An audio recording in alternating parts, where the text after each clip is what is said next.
magandang gabi po sa ating lahat.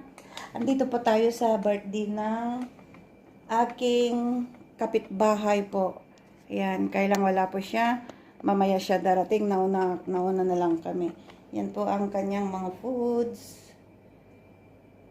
Yan, ang food namin ngayon. Yan po. Ito po ay, ano yan? Pata. Crispy pata. Tapos, may sinigang.